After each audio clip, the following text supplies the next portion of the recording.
حضرت عمار ابن یاسر رضی اللہ تعالیٰ عنہ کے پورے خاندان کو کفار نے گھیر لیا، مارنا پیٹنا شروع کیا، آپ کو بھی، آپ کے بھائی کو بھی، آپ کی والدہ کو بھی، آپ کے والد کو بھی اتنا مارا کہ لہو لہان کر دیا، زخم پہ زخم کھا کے جی خونے جگر کے گھونٹ پی اور آہ نہ کر لبوں کو سی۔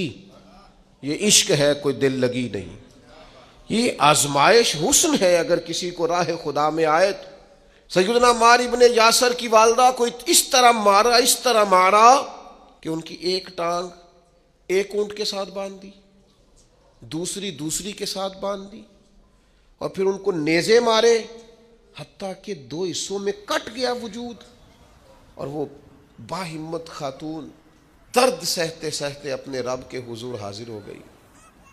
پھر ان کے والد کو شہید کیا، کس کے لیے، کس کے نام پر، کس وجہ سے؟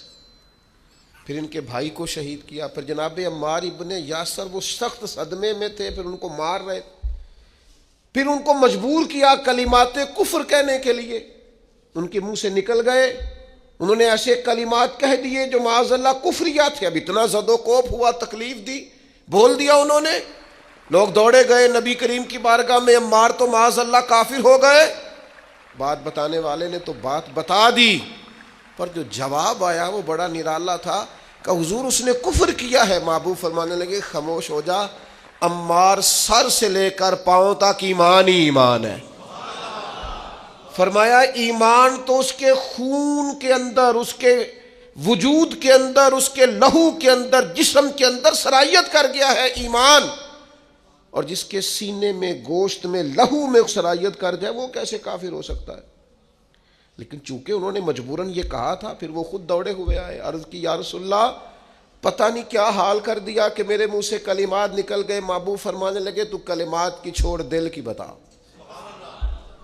دل کی بتا، تیرے دل کی کیفیت کیا ہے؟ عرض کی یا رسول اللہ دل تو ہر لمحے کے لیے ایمان پر مطمئن ہے۔ تو محبوب نے فرمایا کوئی بات نہیں، پھر جان بچانے کے لیے ایسا کرنا پڑے تو حرج، کوئی ڈٹ جائے نہ کفر کرے تو اعلیٰ شہید ہے، لیکن اپنی جان بچانے کے لیے کسی نے مجبور ہو کر صرف زبان سے یہ کلمات کہہ دیے تو حرج۔ حضرت عمار کا مسئلہ تھا نا، ایک ایماندار کا مسئلہ تھا نا، اور بندہ وہ ہے جس کی رضا رب کی رضا، جس کی ناراضگی رب کی ناراضگی۔ تو سرکار نے تو بیان کاری دیا، لیکن میرے مالک نے کرم فرمایا اس بات کا قرآن میں بیان فرما دیا۔ سورہ نحل دیکھیے، ارشاد فرمایا اللہ تعالیٰ نے، فرمایا من کفر باللہ من بعد ایمانہ،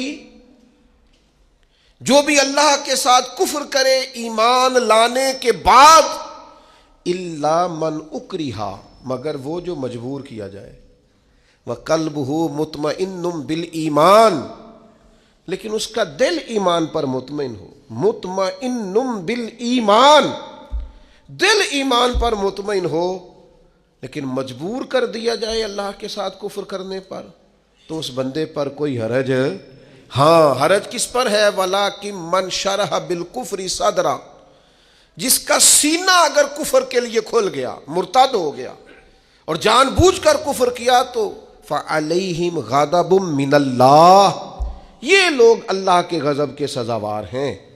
اور فرمایا وَلَهُمْ عَذَابٌ عَظِيمٌ، ان کے لیے بہت بڑا عذاب ہے۔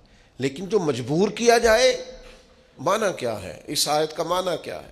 مفسرین فرماتے ہیں یہ چونکہ حضرت عمار کے بارے میں آئے تو اس کا معنی یہ ہے کہ رب فرماتا ہے عمار نے کفر نہیں کیا، وہ مجبور کیا گیا تھا۔